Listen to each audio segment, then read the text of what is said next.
So I'm going to combine a couple questions here from our guy, Eddie Brown, and Triple M. What's up, Triple M on Twitter. Eddie is asking, with the Daniel Gafford extension, do you think the Knicks could look to sell high on Mitchell Robinson? So Gafford just signed a 3-year, about $60 million extension with Dallas. And then Triple M's asking, what is Mitchell Robinson's trade value? Is it possible to get a starting shooting guard level player for Mitch, or are the Knicks leaning towards keeping him? So let's talk about Mitch and how the Knicks are approaching him as an expiring contract heading into the offseason. Yeah, again, the same thing we said with Bridges, that you've got to decide what the future is. He can be an unrestricted free agent after the season. Do you want to go long-term with a guy who was very productive in the postseason, but has an injury history that is just horrific? Right now, his value is probably about as good as it's going to be. He had a great playoffs defensively, rebounding. He's still fairly young, and he's not super expensive. With the sense that I get more is not just that that they might want to move him. It's one, do you want to extend him? And two, as we talked earlier, freeing up some cap space. If they can make a move where they bring him into a deal without bringing back the $14 million, that sort of frees them up some space to do different things, free agency wise, trade wise, that I think they'd be interested in doing. And I do think there's some confidence that the guys they have behind them, that Ariel Hukporti is a guy who can do some of the things Mitch does, not as well defensively, maybe not as well rebounding, but better offensively. Again, how the coach values offense in a center is a different thing. Thibodeau, we know, preached over and over again, rim protection, rebounding, as important things. Will the Knicks coach want a guy who can do sort of what Hartenstein could do? He could play off him as a play initiator. Yeah, absolutely. And with Hukporti, we'll see what his role is. Ian, do you think, with Mitch, off of what Steve said too, do you think that the Knicks are viewing it as a piece that could be reallocated depending on how a coach or the front office wants to organize the team this year? Or would they just like to have Mitch at that price that they have? So I guess just generally, how much do you think his role with the team and the future with the team matters compared to just this year, this expiring contract?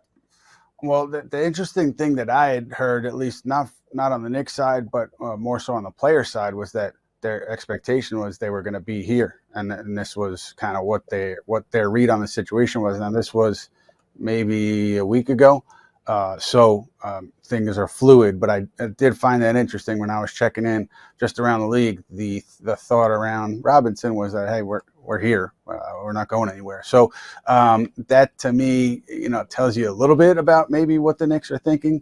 But obviously, if you're going to shed salary, if you're going to try to make that kind of a move, Robinson is the obvious candidate. I just don't know. I guess you would be doing that for what? To get under that first apron, to have that bigger exception available to you. I'm not sure of in a real sense, like how much upside there is just to dumping his salary off. But like Steve said earlier, Knicks pulling off a trade that no one thought they could pull off in the Karl Towns move. So I'm not going to question the wisdom of the number crunchers and the CBA guys over there. Yeah, they've tended to have the measures there. The one thing I'd add to what Ian said is when a player believes they're going to be here, all I remember is Julius Randle breaking ground at the Earl Monroe School last year, getting a court named after him, and being very upset later on, finding out that they already knew he was on the way out, and he thought he was here long term. That was a wild one. The whole front office was there. Once I saw that, I was like, all right, maybe I could relax a little bit. I thought he might get traded, but there's no way after this. And then there we were. Life comes at you fast.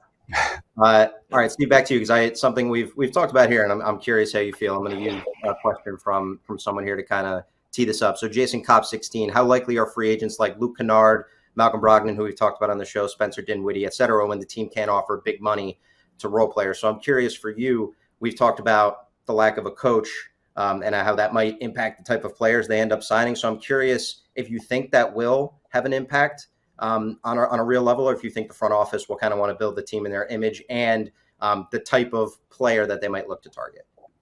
Well, one of the things you just worded there is an interesting thing that I mentioned in my column today is the next coach his own man? Is the next coach just implementing a plan that maybe the analytics people feel is the way we're going to play it, and is sort of a yes man and a front man for it, versus a coach who is going to play his own style? If it's a coach who's his own free thinker, I'd have a hard time as a player. My dog absolutely agrees with that. Dude, he's very much against signing without knowing the coach. To me, it's. I think if you want to be a player, we knew when Thibodeau was here. You could kind of say, this is what my role is. This is what I'm going to get. This is what is valued on this team.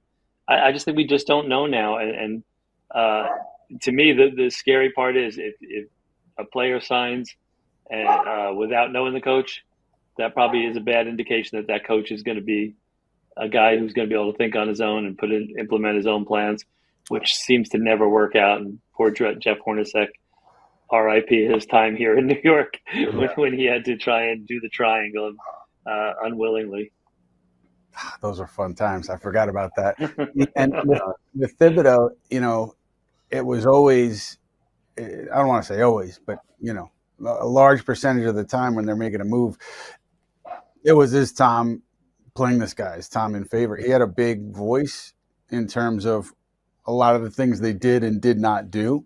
And so maybe just because logic tells you they fired Thibodeau, so logic tells you maybe they want to go away from that. Maybe they do want a little bit more control or, synergy or less pushback, whatever you want to call it, with this next coach. I think you guys bring up an interesting point about how the potential free agents do fit the coach and what the coach says there and what kind of a role he plays there, because Thibodeau had a big one. Sure. Our guy, Billy Bear, on the same topic. I'm curious because it's reminding me, we obviously cover baseball very closely here, and a big topic whether they think baseball becomes front office building the team more in its image, and then the manager is there to assign all of the pieces and play the game accordingly, right? So Billy is asking, with the OKC win, do you see a shift to a progressive analytical focus with all teams like in MLB? Are the Knicks ahead of the curve? So I think, a sense of around the league, how much that kind of matters. Do you think maybe if there's been any big takeaways from OKC winning and just how they approach team building? Ian, what do you think? The big takeaway is to find a Shai Gilgeous-Alexander type and to have a veteran who's getting close to 30, who a team still wants, and fleece the team for the trade. I think that's the big takeaway.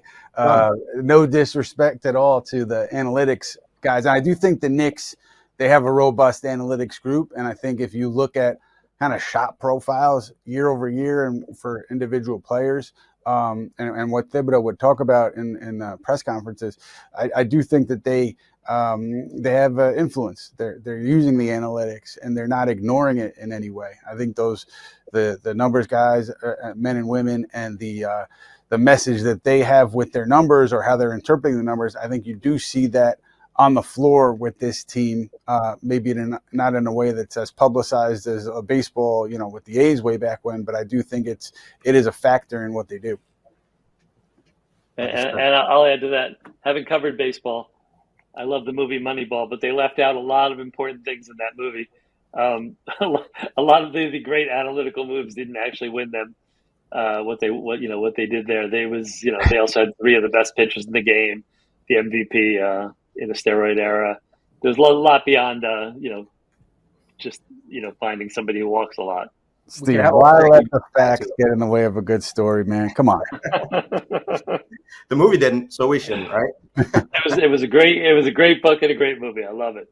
Yes, it is fantastic. So we can quote, but it's pretty good. All right, Steve, I want to come back to you with one. Our guy, Akiva Kivi 015. Do you think any of the players from the 24 draft have a chance to be in the rotation next season? So I know when you've been on the show earlier, we've spent some time talking about Tibbs, and a guy like Tyler Kolek that had struggled to defend at a high level was just never going to really be able to carve out a role. We've obviously talked about Huck Porty, given that the Knicks, their salary cap situation, all the things that going into the offseason. What are the odds that you think one of those players could emerge and be a rotation player as the season goes on? Well, I think that's something that the next coach probably in his interview should stress, because I know there were some voices in the organization that weren't happy about that they didn't have bigger roles. as finger pointing happens, in the organization, and I guess people want to justify their decisions. So I think playing them is something they should promise. I think we'll know more in the summer league coming up. We'll see how these guys have developed. They're all interesting to me. I think Ariel Hukporty had some good moments last year, and showed hints of a guy who could be a backup center in the league. And as I said earlier, I wouldn't be shocked if he took Mitch's role, in that rotation if they move Mitch. I think Pacome Dadier is an interesting guy. He's a lot of offensive talent, good size, strong. He's still so young. Ideally, I don't think there was ever a plan to use him much last year. And Kolek is an interesting guy. He's a very good ball handler. His assist to turnover numbers when Brunson were out were great. He's got to figure out a way to get stronger, or to do the things Jalen Brunson does. Jalen Brunson is a much stronger, sturdier physique than him, but Jalen knows how to use his body. He knows how to draw charges. He's always in the right position. Just to get to that level of being a defender, I think if Kolek could do that, I think he could be a regular contributor.